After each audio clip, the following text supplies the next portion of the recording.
répondu encore une fois présent à cet appel. Comme vous le savez tous, depuis 2012, nos sœurs et nos armées de l'oppression, en l'occurrence à l'armée malienne, et aux côtés de l'armée, une alliance de choc. D'abord la France. Donc cette France qui, pour assurer ses intérêts économiques, n'hésite pas à bafouer jusqu'aux droits de l'homme.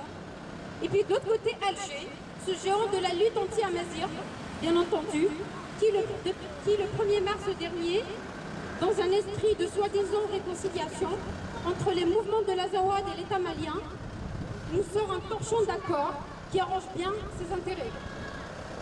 Les femmes Touareg, comme d'habitude, les femmes amazigh, qui gardiennes de notre culture, de nos valeurs, aux côtés de leurs hommes, donc les hommes de l'Azawad, se lèvent en masse pour dire non, c'est fini, nous ne voulons plus être oppressés, nous ne voulons plus être sous le régime malien.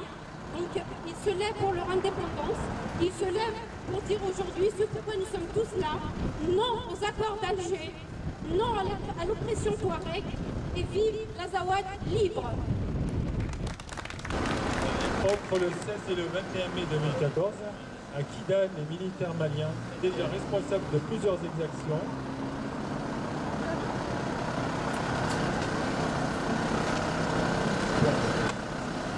aujourd'hui encore, la France poursuit son objectif de destruction totale de ce vaste espace socio-économique et des modèles de gestion politique équitables auxquels il aspire. Pour mener à bien son projet, la France a toujours pu compter sur les services de son bras droit dans la région, l'État algérien. En effet, après chaque soulèvement touareg, et lorsque les mouvements touareg prennent le dessus militairement, Alger se précipite pour organiser des pourparlers entre les belligérants qui aboutissent à des accords qui n'ont d'autre objectif que le désarmement des Touaregs et l'organisation du retour de l'État malien et de son armée dans le territoire de l'Azawad. Tout en faisant miroiter des promesses minimalistes qui, comme ce fut le cas pour les précédents accords, ne sont jamais mises en œuvre. Le rêve indépendantiste du peuple touareg se voit ainsi pulvérisé à chaque négociation.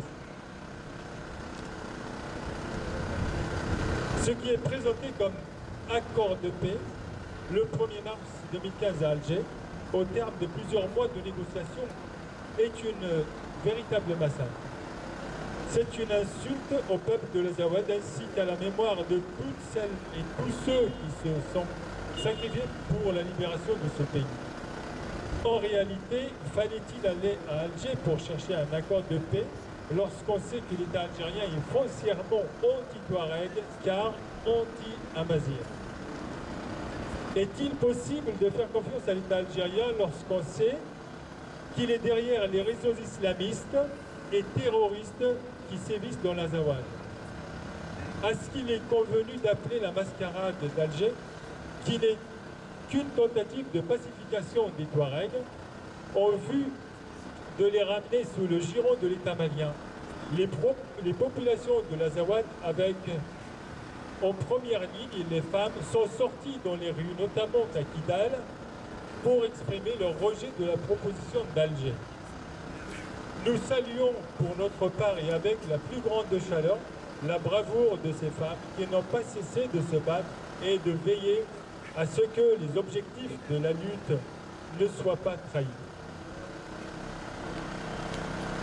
Prétextant de la lutte antiterroriste et à l'appel du président malien, la France débarque dans l'Azawad en janvier 2013 et emmène dans son siège l'armée malienne qui a très vite repris ses exactions sur les populations civiles. La France qui porte une responsabilité importante quant à la situation que subissent les Touaregs aujourd'hui, fait fi de la position des populations de l'Azawad, de leurs aspirations et de leurs expériences cruelles avec une armée qui viole constamment les droits de l'homme. Nous mettons en garde la communauté internationale et la France en tête contre les éventuelles exactions visant les civils et pourrait surgir dans l'Azawad en représailles à ce refus de signature du document d'Alger. Nous sommes convaincus que les femmes et les hommes de l'Azawad sauront poursuivre leur noble combat pour la libération de leur territoire. Quelles que soient les difficultés auxquelles ils seront confrontés, y compris les plus douloureuses des pertes. Nous les assurons de notre soutien et de notre engagement à leur côté jusqu'à l'aboutissement du combat libérateur. Nous appelons tous les Amazirs jaloux de liberté et qui s'inscrivent dans une perspective de lutte de libération nationale à joindre leur voix à la nôtre pour dire notre refus de toute domination et agir aux côtés de toutes les femmes et tous les hommes qui se battent au quotidien sur le terrain. Vive l'Azawad indépendant. Au nom de l'association Tamazra, au nom de l'Azawad et au nom de tous nos frères qui se battent partout dans le monde, je vous dis merci.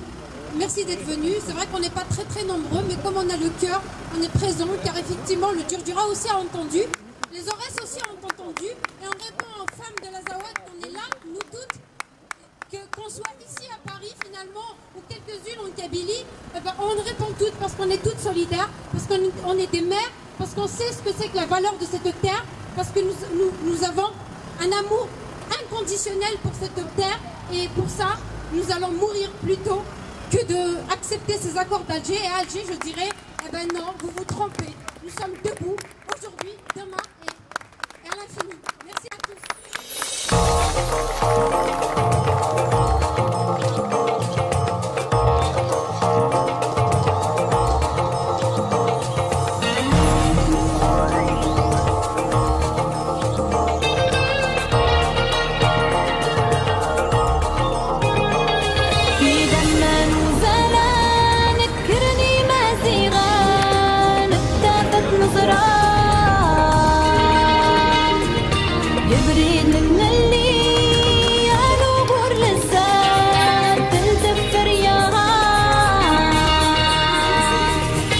Yeah.